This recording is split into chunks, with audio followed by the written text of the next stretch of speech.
Hello and welcome back to Tits, Tums and All Things Mum. I'm here with the lovely Hollie Badly Behaved Mum, and don't I know it? When we met for the first time, I think we literally met and then within like seconds we were just dancing and grinding up each other. At each other first. There was no communication. I was just like, I love you. And then we were dancing on the podium, like getting our tits out. It was great, yeah. Standard Saturday. Love it. But how are you? Very well, babe. How are you? Yeah, good, thanks. Thanks for coming on the pod finally. I feel like welcome. We first talked about this ages ago. Yeah, I think when you first started doing it. It's just never happened. But you're here. I finally made it. Yeah. So tell us a little bit about yourself. So I started Instagram around 2016, 2017 when mum accounts were unheard of. And if they were, it was the perfect Instagram mums. Mm-hmm. And I was like, I can't relate. I cannot relate to this. I wanted to talk about all the stuff nobody else does. So like when you give birth, no one tells you how much it hurts to wee. Yeah.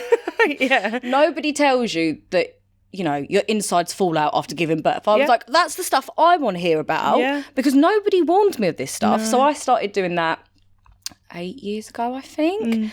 And then it just, my followers were like 200 and I was like, oh my God, this is amazing. And then my youngest son, Ralphie, had a open heart surgery. So we got a few followers from that. And then on his first birthday in 2021, he swallowed a button battery. And our video went viral. And then from then it just spiraled. And then I got the persona badly behaved mum. I mean, I had the persona before. You didn't just become badly behaved. No, I was, so to start with, I'm not a regular mum. And then it was the hungover mum. And then it was badly behaved mum. Yeah. So we've been for a few personalities. But that's your whole thing really, isn't that's it? My just thing. The multiple personalities. But I love that you share that you can be a mum that goes out, gets pissed and enjoys herself, but also go back and be with their kids. Yeah. Because I feel like there's so much like negativity about mums that go out and get drunk and twerk, but they're mums, you know. We're still people. Yeah. And I think there's still such a stigma. Although don't get me wrong, like since I would say 2020, a lot of accounts like ours, you know, they're unfiltered, they're relatable. You know, people like to see that more now than they do the Insta perfect mums. And, you know, there's nothing wrong with the Insta perfect mums. Yeah. I love that for There's them. a place for them, definitely. Yeah. We need a mixture. But since I think there's like a few of us, like all the mums that got nominated, Glow Mum Awards, we've all, well, more you than me. I got nominated too. It just exploded. Yeah. And I think since TikTok as well, people like it. Yeah. And it's just fresh. And, you know, when I wake up in the morning, so if I haven't been out and I see another mum who's been out and she's rough, I'm like, yeah, cool girl. Get it, queen. But yeah, I'm myself, and I think a lot of us are. Yeah. What I still struggle with is the negativity that comes along with it. Yeah. And, you know, I don't get it as much as I used to, I think, because I'm not as active on Instagram. But I still see a lot of the other girls still get it. Well, I still deal with it. Like when I went to Butlins 2 weekends in a row, the shit I got after the second weekend, they were like, you're a mum, how dare you go out 2 weekends in a row. And it's like they're with their fathers, and if they're not with their fathers, they're with family friends. It's not like we're leaving them at home and going, right, babe, I'll be back in 2 days. Your milk's there, your breakfast is there. Yeah. You know, what's the problem? Because if men do it, it's fine. It's like, good for them having a break. But mother does it, and it's like, or like if you leave the kids with the dad, they're always like, oh, he's such a hands-on dad for babysitting. I'm like, he put that thing in me. He can look after it too. It's like my grandma always does it. She's like, oh, you're so lucky to have Tom. He's so good. I'm like, what? Because he looks after his children. He picks his children up. He helps with the housework. Oh my goodness. But that generation is shocked by that though, aren't they? And I would still say there's, even in our generation, there's still people, and I wouldn't even say it's necessarily mums, it's people without the children who have such an opinion on it. Yeah. And then you wait till you become a mum. I mean, I was the perfect parent until I became one. Oh yeah, same. That was great. I was like, my children won't have iPads. Oh, yeah. My children will never eat anything with sugar in. Yeah. For breakfast, they had Haribo. They had Haribo. It's nearly Christmas. Like, come on. Yeah, that's my it's all right. Now. Yeah, Christmas. Exactly. This podcast is proudly sponsored by Cover My Bubble. Emma and Chris lost their baby girl Lily Beth at 1 month old and faced financial struggles on top of their grief due to not having life insurance. Now they help others by offering insurance for parents, children and bumps, covering critical illness to income protection. Visit covermybubble.co.uk to cover your bubble. So you touched on Ralphie having eaten a button battery, and that's kind of what you talk a lot about now on your socials. Do you mind kind of talking us through that day and what happened? So it's the day before his first birthday. I'm cheap. I'm cheap. Let's put it bluntly. And I'm really against buying toys for babies. So I had loads of old toys from Albi that I just kept. And I mean, don't get me wrong, I did buy him toys. And I just got some out and I was like, oh, do you know what? I'm not going to wrap them, but I'm just going to put them out for him tomorrow. And he was with his dad and his brother in the front room, and it was still kind of locked down, and he was quite attached to me being a COVID baby. So he came in and he was really whinging, sitting next to me, playing with all these toys. And I was like, oh, Tom, can you just come and take him? Because I'm trying to get things done. So after about 20 minutes, I could hear him in the front room crying. And I was like, he was fine. Like, what's gone on? But before this, he was sitting on my floor and he put something in his mouth. I just saw it in the corner of my eye, and he went like, you know, if you've ever seen a baby eat a lemon? Lemon, yeah. Well, that's what they say it's like, isn't it? It's like citrusy when you put a battery in your mouth. And I was like, what have you got in your mouth? So I tried to get it, couldn't see anything. Because Ralphie used to hide Cheerios around the house. It was just his thing. I don't know why. I still question a lot of stuff he does. And I thought nothing of it, because I thought if he's eating, you know, stale Cheerio, he's not gonna learn. Might have the shits, but he'll be all right. So I went in and I was like, what is wrong with him? And Tom was like, I don't know, I think it's just because you're in the other room. And then family started coming around to see him because it was the day before his birthday and we had plans for something the next day. And then his screams just got worse and worse, and he was like arching his back. I don't know if you've ever seen like a baby with colic or reflux baby. And obviously he had open heart surgery only 6 months before. So his wound was still quite fresh. And I was like, oh my God, what if it sank with his heart? Like, what if it's that? And everyone was like, oh, he's probably just teething. Don't worry about it. And I was like, no, like there's something telling me something's not right with him. So we gave him some milk, just kept pushing it away, tried him with, I think we got fish and chips or something. Didn't want that. And I was like, something's really not right for him. And I was like, I'm just going to go phone 111. So I told 111, I said, look, he's just had open heart surgery. They were like, we're going to put you through to 999. I spoke to 999, they were like, we're going to send someone out. An hour passed, and, you know, at this point, he's really in a lot of pain. He's screaming, he's arching his back, he's dribbling. So that's why I thought maybe teething. And then he just started changing colour. And then all of a sudden, he started throwing up, but it was like black. It was like black acid. That's the only way I can describe it. And the smell that came out of him. So this time passed, and then I got a phone call, and it was the paramedic, and he was like, look, we're really busy. Can I advise you take him to hospital yourself? And I was like, well, if you're busy, then A&E is going to be packed. And we have an urgent care centre near us. So I took him straight there. They saw him, checked him over really quickly. Because of his history, they were brilliant, you know, went straight in. And she'd done a metal detector and it went off a few times. And she was like, oh, I think it's just the bed. I was like, oh, okay. She had a look and she was like, well, he has got some blood in his throat. It's probably whatever he swallowed. It could be a bit of packaging. It could be anything. But I'm not too concerned. So what I'm going to do, give him some Calpol, keep an eye on him for an hour and then send you home if he's fine. And I don't know what the science is behind kids going into hospitals, but the minute they walk through the doors... They're fine. Someone needs to do a study on it because I'm sick of my kids gaslighting me. I know, right? Mine do it all the time. So that happened, and I think I remember saying to her, like, oh, are you going to do an x-ray? And she was like, no, like, I can't see any reason why we should do. And I was like, she's the doctor, she knows best. So I went home and I went to work. And while I was at work, I just had this really bad gut feeling. Just something in my stomach was saying to me, something's not right. So I was texting his dad, like, is he all right? He was like, yeah, he's asleep, hasn't thrown up anymore, a little bit irritated. And one of the people at work, his wife was a nurse at Great Ormond Street, and I was talking to him about it, and he was like, Hollie, I think you should go home. And I was like, oh, but I've got work to do. He was like, don't worry, I'll cover you. So I went home, looked on Ralphie, and as I picked him up, he's just projectile vomited more black. And I was like, okay, something's really, really wrong now. So I phoned 999 again, and they were there within 3 minutes. Oh, okay. And they were like, there's something really wrong with this child. At this point, he was like going in and out of consciousness. He was lethargic, like his whole body just... You know when you're like really drunk and your body just goes... Yeah. And they were like, right, we're going to take you to hospital. So I went to hospital. We were seen again really quickly. Done another metal detector. Nothing came up. And while we were sitting there, it was coming up to 12 o'clock at night. So it was almost his birthday. Aww. So I'm sitting there and I'm like, it can't be that bad. Because if it was bad, they would tell me.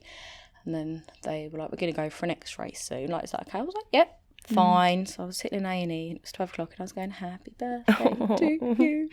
And I was like, oh, this is really sad. Yeah.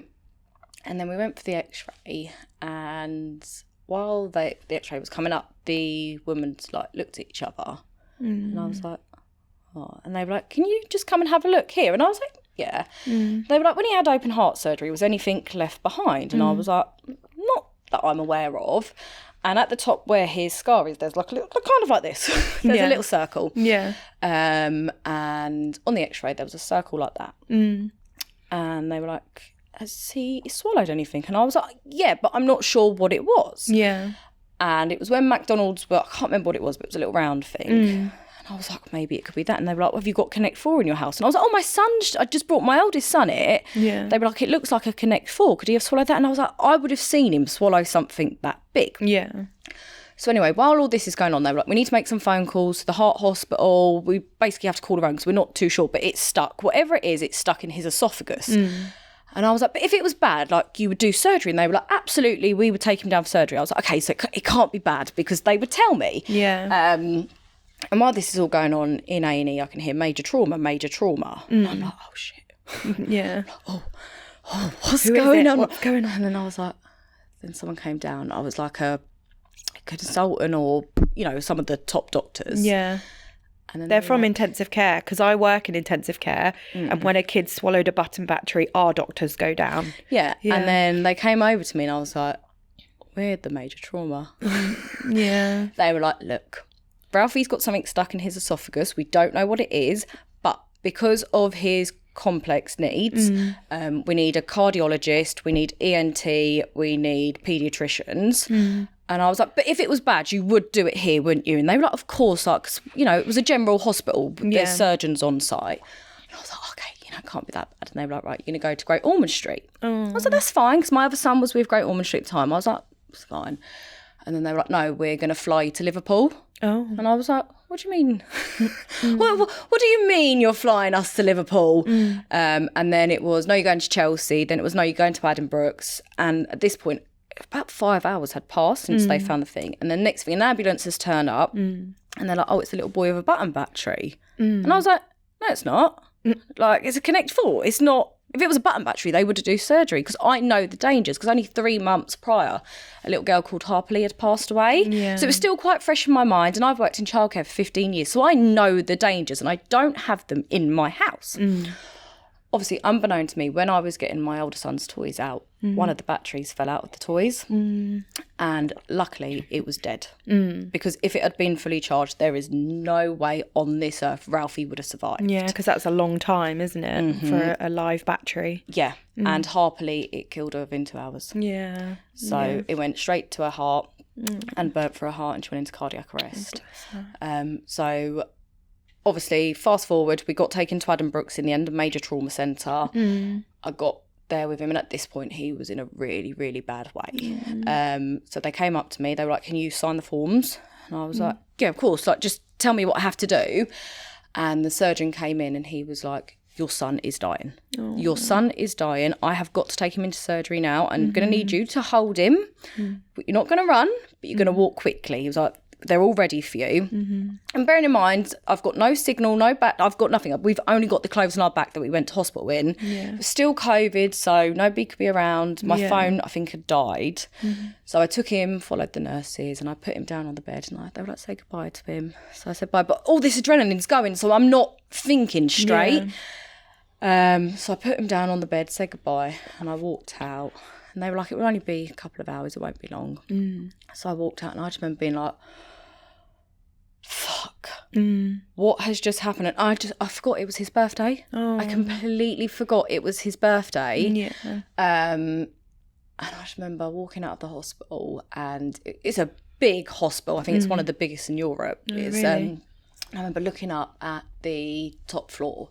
I'm thinking to myself, if he dies, that's where I'm going to throw myself off, because how am I ever going to live? If my son dies on his first birthday, like I went from planning his birthday party to planning his funeral, because in my head, I know what button batteries do, and I know what the outcome is going to be. Well, you didn't know that it was dead at that point, did you? I didn't know. There were so many things. And even looking back now, I'm like, I don't even know if I tell the same story each time, because it's still such a blur. I mean, I can talk about it fine. I don't get upset about it, because I'm like, yes, it was traumatic, and yes, it was awful, but I have a story to tell, and our story has saved so many lives because of the awareness we spoke about. I mean, obviously, Ralphie can't speak about it. He doesn't remember, but until he can use his voice, I am his voice, and I'm going to advocate for him and Harper Lee. And you've got so much changed since then, haven't you? What are some of the things that you've done that have changed? Like, you've changed some of the way the legislation is and everything, haven't you? So we changed the pathways in the NHS, because after all of this, obviously Ralphie came out of surgery around 5-6 hours later. He was in intensive care and on life support on his first birthday, and the child that I sent in wasn't the same child that came out. He was so swollen. He had bags coming out of him with the only way I can describe it is a luminous green, like all the poison coming out of him. His little body had been through so much in such a short time. And they were like, it's still touch and go. Like, we got it out, but it's going to be a long road. And in my delusional head, I was like, we'll be home by the weekend. Because you go into a delusional state of mind that, because it's traumatic. Fine. So we were in hospital for 3 weeks. He had to learn to eat again. He had to have reconstructive surgery every 4 weeks. But because of, I don't want to say the mistakes by the NHS, because it wasn't. We all make mistakes. And I do not blame anybody. But the fact the metal detector went off, it shows that they were not fit for purpose with button batteries. So they are now scrapped. They are not used to detect button batteries. If there is any concerns that a child has swallowed a button battery, it's straight to X-ray. So we changed loads within the NHS. We've been to Parliament. We have tried to campaign for button batteries to be banned in non-essentials. So obviously hearing aids, they're essentials. Car keys, they're essentials. Blood pressure machines, I think, they're essentials. They don't need to be in toys. No. They don't need to be in toothbrushes. They don't need to be in birthday cards. There's so many things they don't need to be in. And if Australia can do it, why aren't we doing it? I've heard they've changed the coating on some of the batteries now, so they've got like a horrible taste, and they also turn their mouth blue. I don't know if that's in the UK yet. Okay. It might be. But I know America, because it's a massive issue in America and Australia, hence the honey thing. So that came from, in Australia and America, it can take 2 hours to find a hospital. For us, there's a hospital, there's a doctor's, you can get somewhere within minutes in the UK. So in the UK, our thing is, because we work with the Children's Accident Prevention Trust, yes, honey can save a life, but what we don't want is people to go, I've got honey in the cupboards, I'm going to give them that and not take them to hospital. Whereas places like America and Australia, it can prevent the burning. So it can literally save their life, because while they get to hospital, they can just be chucking honey in. And that's, it's amazing that someone's found out that works. But what we don't want is people searching their cupboards going, I've got to run to the shop first to get some honey. If you ever think your child swallowed a button battery, run. Run. Go. But so we've done Parliament, we've campaigned against Duracell, Duracell, and quite recently had oral words with P. Louise. So, we're taking on big companies. We just want them to be held accountable and know, that you are selling products. If they're aimed at children with button batteries, do you not realise the risk you are putting in children's lives? I'm so sick and tired of people going, you should watch kids better. Yeah, but you literally turn your back for like 3 seconds and they've done something. You would never say it to a mum whose child's broken their arm, you should have watched their kids better. No. Accidents happen. It was horrific what happened to us. And I never want it to happen to anyone else, hence why I do the campaigning I do. but I'm glad it happened to Imagine us. saying that to our police mum. You should have watched her. Oh, do you know the amount of abuse she got? That is ridiculous. The amount of abuse she got when it was in the papers, even now. Yeah. People go and put button batteries on her daughter's grave. That is ridiculous. People are vile, and there's this stigma. I mean, when it first came out in our video, I went viral. The amount of trolling I got. I ended up on the famous tattle. Well, that's because, I mean, tattle's just another, we needed a whole other podcast episode about tattle. They called me the honey monster. I was like, what has that got to do I'm sorry, with but my that's funny though. It was. Some of them, when me and the girls get drunk, we go through my tattle page. Yeah. Oh my God, how could you? I can't search myself on tattle because I'm scared.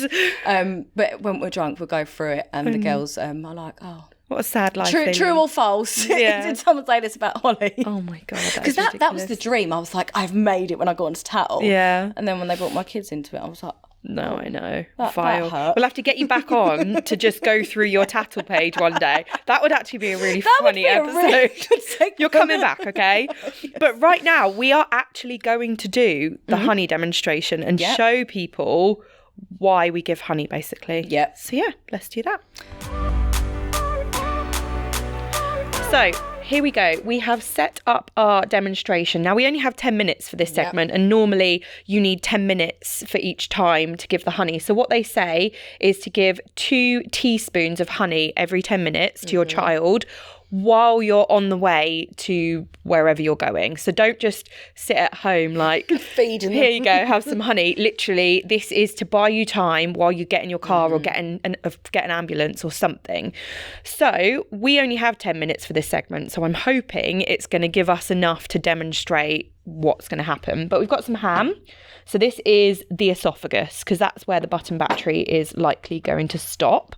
So we're going to pop them on there. And it should start to fizz away in a minute. It might not. We'll see if it works. But one of them is going to be the one that's having honey, and one of them is going to be the one that's not. So we're going to talk through kind of what happened with you while we are doing this. So without making a mess, we'll see. So how did you kind of feel when you realised that it was a button battery that he'd eaten? I know we have mum guilt, but this was like mum guilt that you've never felt before, because I saw him put something in his mouth, and that's the worst thing. Had I just looked 1 second earlier and seen that it was a button battery, because it wasn't a small button battery, it was this size one. I've actually still got it at home. Have you? Yeah. What, in like the little pot that they put it in? The surgeon gave it to me after, and the smell was like nothing. Because it's burnt the flesh, hasn't it? It's burnt Well, his he had flesh. 3rd-degree burns inside of his esophagus, hence why he was having reconstructive surgery every 4 weeks. Wow. And I can't explain it to you. It was like just pure chemicals, and that's how his sick smell. Yeah. So obviously I had to call everyone and tell them that, he swallowed a button battery. Now I don't know if my son's going to come out alive. Yeah. Obviously his dad's at home with my other son. They can't get to us because it's COVID, so you couldn't even come and visit, and I was in the middle of nowhere on my own thinking, my son's going to die and I've got nobody. And I know that's such a selfish way to think, because I was thinking about him the whole time. But I was like, how am I going to live with myself because he'd done it in front of me? How can I let that happen? I've worked with children for such a long time. I know these dangers. I know about button batteries.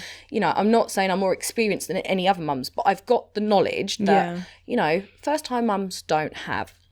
So obviously after a couple of days, when he was starting to feel a bit better, and we realised we're in the hospital for the long run now, this is our home, I was like, I can't sit and allow this to happen to anybody else. If it can happen to me, a fully qualified practitioner, I'm first aid trained, I've been a nanny for the rich and famous. I know what I'm doing. Well, I say I know what I'm doing.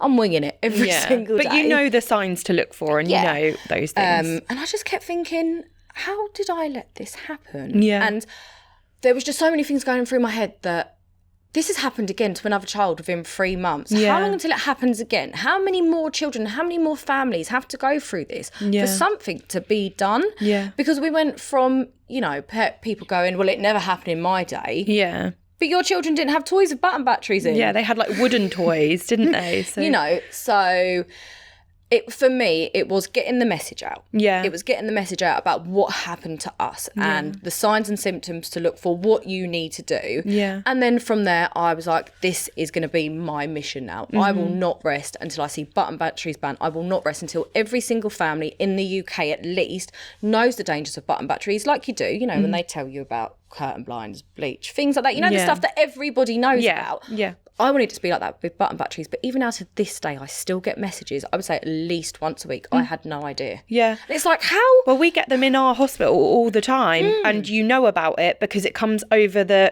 all the doctors have got a bleep, and it will come over the bleep saying like a child swallowed a button battery, and it happens all the time. And every time I hear it, I'm like, oh my God, like that child might die, and like which is horrible. Ralphie was so lucky because it was in him for almost 24 hours. Wow. And the only reason he survived is because it was dead. Yeah. And it was like, so my eldest is 4, so he was almost 5. So these toys are 5 years old, so there's no charge in it. Yeah. But the thing with button batteries, they will always have a little bit of charge. Yeah. So the minute they connect with saliva, it causes a chemical reaction, which is basically like swallowing oven cleaner. Yeah. And I don't know if anyone's ever smelled oven cleaner. Oh, gross. But even when it gets up your nose, it's like, it makes your eyes water. So can you imagine that being in your throat for 24 hours? Yeah. And it was like, I listened to the doctors and I took him home, and he must have been in so much pain. I can't even imagine what he was feeling inside. Yeah. So my thing is now, I work really closely with Harperley's mum. Our mission is to have them banned in non-essentials. So like the packaging we've got there, we want it so that if they are being sold in shops and they're at reach of children, or if they're in people's houses, you can't just open them and they fall out. Because while we were in hospital, another child came in who swallowed a button battery because his dad had just changed the car keys and he left them on the side.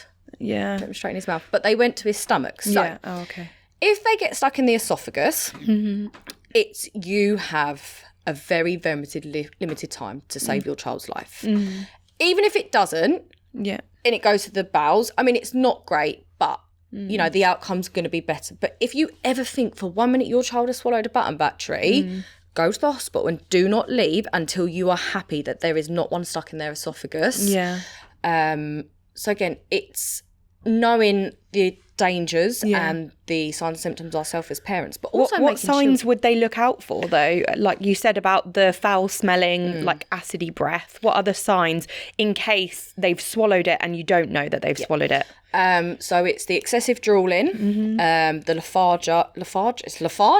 I'm making up words now. Lethargicness. I don't know.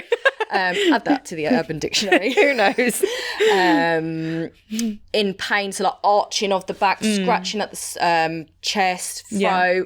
Obviously, if children can tell you that they've swallowed one, then believe them. Yeah. But if, again, like Ralphie, who's non-verbal, just take them to hospital. Yeah. Just take them to hospital and demand an x-ray. You are not wasting their time. You are saving your child's life. And best case, they haven't swallowed one. Yeah. You can walk out, be a little bit embarrassed that you shouted at doctors. I wouldn't even be embarrassed. I shout at doctors all the time. It's your kid. Like, they are your pride and joy. You will do everything to make sure they're okay. And again, like I said, Ralphie was an extraordinary case. Most children, if they're going to swallow a button battery, it's going to be a live one. Yeah. And you have 2 hours. Yeah. Because again, Harperley was 2 hours. So she was vomiting blood, like fresh blood. Ralphie's was coming out with dark, brown, black sick. So, there's very different symptoms for some children. Some children might not show any symptoms. Yeah. But if in your gut and your gut's telling you, something's not right with my child, believe it, because it is the best thing I ever done was listening to my gut. Yes, I have IBS. You got a noisy gut. Maybe I shouldn't always listen to it. But in this circumstance, trust your mum instinct, because it is better than any doctor's PhD. Yeah. And, I'm so grateful for the NHS because they saved my son's life, not once, but twice. And without them, he would not be here. So I hold no one accountable other than myself for allowing it to happen. But signs and symptoms, obviously, the sick, if it's got a funny smell to it, any blood, arching of the back, excess drooling, in and out of consciousness, and just knowing your child. Yeah. That's all I can recommend. Yeah. And telling people about it. Because yes, us as parents, we know. But what about grandparents? Honestly, after your story came out, I was terrified to send my kids to my mum because she's got so many like random just things around her house. And I told her about the story and I was like, Mum, just please make sure there's no button batteries, like please. And I just like, when they were there, I was terrified that they were going to eat a button battery. And I was like, oh, I don't want to send them. And I'm still terrified of them to this day, even though my kids are older and tend to not really put things in their mouth anymore. But I will tell everyone about it now because I'm terrified. I mean, when I started my job 2 years ago, I went back into childcare, and one of the first things I'd only been there a couple of days. I went around the nursery and I was like, do you mind if I bin stuff with button batteries? And they were like, oh, you've been here 2 days. And I was like, look, my mission is to make sure that every school, every nursery, every parent, every grandparent, everyone knows the dangers of button batteries. Yeah. And I was like, I won't throw the toy, but I'm taking the button battery out because it doesn't need to be in there. Yeah. A toy is not worth your child's life. No. Nothing is worth your child's life. And it gets worse at Christmas because my video that I did is those headbands, you know, the Christmassy headbands. Yeah. And they're made of shitty plastic and they've got button batteries in them. Yeah. And you can literally just take the cover off and they fall out. And all the shops have them. I went in the Works the other day and they had like a whole thing of all the stuff with button batteries in, and I was like, oh, I mean, I've called out shops when I'm in there. Yeah. Like, I don't know if you've ever seen them where you can recycle your batteries. Yeah. And I think it was, I can't remember, but you could literally just put your hand in. And I was like, a child could go in there, put it in their mouth, because that's what kids do. Yeah. They're dumb. Yeah. They're so dumb. But yeah, I think it is just raising the awareness because again, people don't have social media, and what you've got to think of is people who don't speak English as a first language. Yeah, yeah. People who can't read. People who don't have access to things like, you know, social media where it is really common to see. Yeah. There's such a community still that have no idea about it. Yeah. And that is what I want to do is to make sure that every health visitor knows, you know, to tell new families or, you know, schools. They should put it in the, you know, the pack that you get about button batteries. Well, I know I do, again, get a lot of messages that I've just been to the health visitor and they said about button batteries. And I'm like, I know it's only small things, but to us, it is turning into something that hopefully one day it will be recognised like bleach or blind cords. Yeah. Because it is so fatal, and I don't think until people have been through it realise or seen our story. Yeah, because you know I work in childcare, and even now when I tell parents, they're like, "What?" Yeah, I'm like, "Oh, do people not know?" I know. It's crazy, I've got such a big voice. Listen to it. She shouts it from the rooftops. So let's have a look at this now and see if it's actually done something. So this is the one where we haven't put any honey on. So there you can see it started to burn. So we've been talking for what, like less than 10 minutes? Yeah. And in less than 10 minutes, it's already started to burn what would be the esophagus.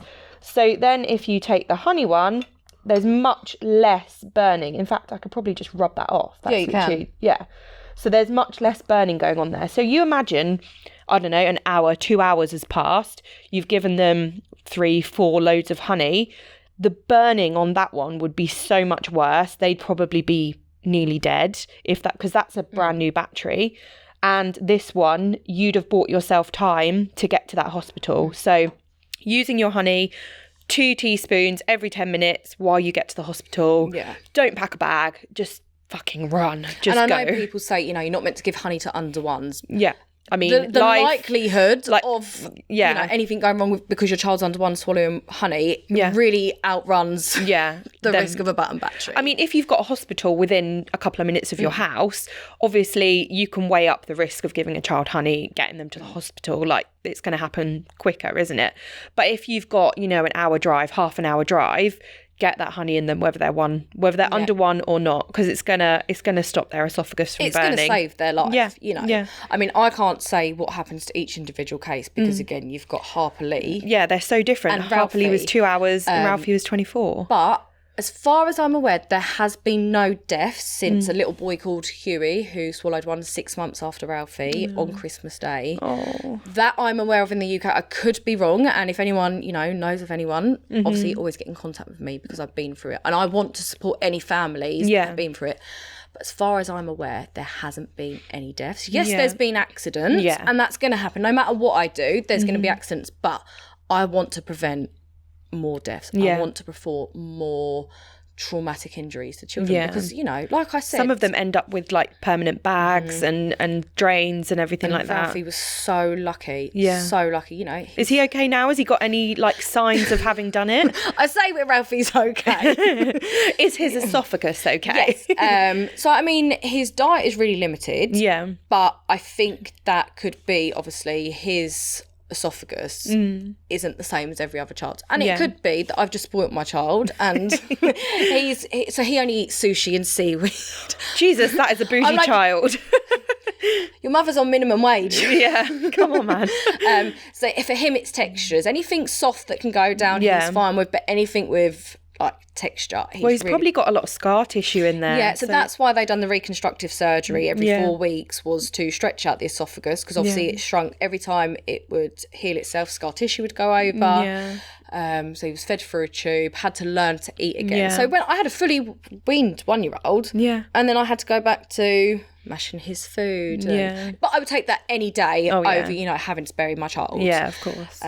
But he's absolutely fine. We call him Wreck-It Ralphie for a reason. Because like I said to you not long ago, he licks bins. Yeah. He's going to kill me for this when he's old. He's going to be like, why did you tell everyone I licked bins? I mean, I hope by the time he's an adult, he'll grow out of it. Yeah, stop putting things in his mouth. Oh, well, I'm so glad he's okay. And it is really sad that children like Harper Lee have sadly passed away because of this. But I'm so glad Ralphie's okay, though. Thank you. Okay, on to the next segment. Let's do Spin and Spill. So here we go. This is the Spin and Spill wheel. So some of them will be questions for you. Some of them will be audience submissions and we'll react to them. So go ahead, give it a big spin. I'm probably going to knock everything over. Like I said, I've got no spatial awareness. Rank Bank 2 episodes in a row. Love this for me. So Rank Bank is where the audience have submitted disgusting stories, and when I say they're disgusting, I mean they are actually vile, usually about poo or wee or tampons, used tampons, might I add, and we're going to react to the story. I mean, I've done slag stories. I don't know if you remember slag stories. No. So I used to do like Q&As, but I used to be slag stories, so people used to upload their slag stories. Oh my god, I bet there was some they were some of the stuff I was like, I live for the drama. Live for it. Maybe I should include that in Rank Bank. It doesn't have to be parenthood stories. It can just be like slag stories, everything. So which one shall I go for? Just remember, I've got IBS. It might step my stomach. Let's go for this long one. Right. I was potty training my toddler who liked to hide and do his poos. I knew he was about to do a poo as he would disappear under the dining table or behind a door. I would then grab him and shove him on the potty. On this occasion, he'd found a new hiding spot, one that he hadn't used before. We were a few days into potty training. I was leaving him trouserless while we were at home, which is what everyone had told me to do. While I was getting dressed, he was around the other side of my bed playing with a car. I thought nothing of it and we continued our day. Later that night I was going to bed. As is usually the case, my husband is snoring away in bed before me, so it's dark when I go round my side of the bed. I kicked something firm and it rolled forwards. I then stood on something equally as hard, but it squished under my foot and between my toes. I turned on my phone torch to see what it was. Much to my disgust, my son had used my side of the bed as his new hiding space, and I'd just squished the poo and kicked another piece of it underneath the bed. My husband awoke to me gagging, only for me to tell him I was fishing poo out from under the bed. Needless to say, we don't do pants off inside anymore. That's not even that much of a bad one. I'm not going to lie. I've definitely had worse. I fished poo out various places at home as well, so that's not bad. I woke up to my eldest because he had really, really bad bowels. Yeah. It was clearly a common thing in my family. Yeah, same. And I remember I picked him up and I was like, oh, like he's been sick. When I say there was shit he'd gone in his nappy. Yeah. It was over his face. It was it was everywhere. Yeah. And I was like, do I just put you in the bin? To be honest, that story, it was a firm poo as well because she kicked it and it rolled. So that's not even that bad. Like you could just literally pick it up. Like, I mean, I work in childcare, so the amount of times I've gone to look at a nappy and I'm like... Yeah, you pull the back and you're like, oh, lovely. You'd think I'd learn after all this time. Yeah. No, I know. No. I know. Honestly, like I feel like poo stories in parenthood don't faze us anymore because it's just, everywhere. My son's currently poorly. He's got this awful DMV virus that's going around that gives you a raging temperature as well. The first night, he was throwing up everywhere. We went through all the bedding. And by the second night, he'd stopped being sick. So we were like, cool, we're over it. Nope. Second night, he was shitting everywhere. And he was doing risky farts. Like, he would squeeze a fart out and it wasn't a fart. And I was like, oh, dear Do you know what God. it is for me? It's the smell. It's the smell. And it's one of the ones that gets stuck up your nostrils for days and the house just stinks. Oh, yeah. My house smells of shit and sick Although I at the could do with moment. a bit of sickness bug to lose some weight. I know, yeah. Just a few pounds. Although I am going to see ABBA Voyage tomorrow. Are you? And if I catch this freaking bug, I'm going to be fuming. Because I've also spent £400 on tickets, right? I accidentally booked it for the 14th of September. Didn't realise. So I'm going about my life. Checked the tickets the other day to download them ready for Saturday. And it was in past events. And I was like, what the fuck? What? Looked and I'd booked it for the wrong date. So I had to book tickets again for the 14th of December. So I spent £400 on ABBA tickets. Do you think it's a ginger thing? Because I often do stuff like that. I think it's an ADHD thing, not a ginger thing. I blame everything on being ginger. I'm like, it's because I'm ginger. I'm a minority. But I've not always been ginger, so what was the excuse? Are you not naturally ginger? No. Are you naturally ginger? Yeah, I'm naturally ginger. I am not, so I can't blame it on that. I'm naturally ginger. Yeah, no, can't I blame got it on bullied that. for it. Oh, now did everyone's you? going ginger. Yeah, I'm like, literally, I dye my hair to be the colour. I mean, my roots are coming out brown. Yeah. So I'm not lying. I generally am. I can prove it. I'm like a strawberry blonde colour, which is why I have like the freckles and the pasty skin, because I'm strawberry blonde, but it's not this ginger. This is not mine was... well, I know it looks like I'm lying. I didn't get bullied for nothing. Yeah. No, mine changed in the winter. So in the winter it would go darker, in the summer it would go lighter. Yeah. But my mum's half Chinese. Oh, okay. So all my brothers and all my cousins, they're all lovely and tanned. Yeah. I came out ginger pale. Jeans. Yeah. Yeah, I feel you. I get it. Amazing. Well, we're going to head over and do stroller speedway in a second. Now, this is news to you. Yeah. You've watched me dirty Annabelle's nappy this morning. So how are you feeling? She's been through a rough time. And she's been through the work. She is in the trenches. Yeah. But you change nappies every day for a living. So I feel like you need to do well for this. I've got to. I can't. And also, I'm so competitive. I'm not allowed to play Monopoly. I am, but I'm not allowed to touch my piece. Yeah. Oh, okay. So I'm not. So you've got to be top of the leaderboard. Amazing. If not, I'm storming out. Right, let's head over. So here we go. Stroller speedway. You do it every day, so I expect you to be up here somewhere. But you have got 41 seconds to beat. If not, Annabelle's getting launched. Yeah. So, situation is, she's done a poo, and I do confess it is a poonami because I accidentally put too much Nutella in there. I was a bit Nutella heavy today. So take her out, change her nappy, get her as clean as you'd like your own child to be, which some of these is a bit questionable, especially this top one, Jade. So clean her up, get a new nappy on, put her back in the pushchair, slalom that way, touch me on the shoulder to finish, and hopefully you'll be up here somewhere. Oh, I will be. You will be. I will be. So, how embarrassing if I don't know. If you're like down here. Although 2 minutes 7, like, come on, I don't know what she was up to. She's like... Is she mum practitioner as well? Yeah, literally. Yeah, she's in childcare as well, so... Well, I don't know, maybe these childcare people, maybe you're getting them too clean. No, because I'll be like, right, I need my gloves, I need my apron, I need to do my checklist. Right, are you ready? I'm going to give ready. you a countdown and then we'll start, okay? Can't promise I'll be gentle with her. That's it. I mean, she's been bashed about, she's been bent upside down, so poor Annabelle. Sounds like me on a weekend.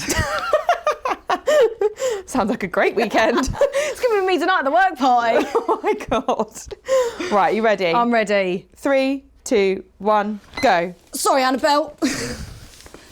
Go on then. Oh, you've got nice nails as well. You're going to get Nutella I painted under them your on the way nails. here because I had fake tan all stuck in them. Oh, that's a messy one, that is. Oh, it's all in the crevices. Again, I don't know if that's a word, but... Yeah, it's a word. Oh my God.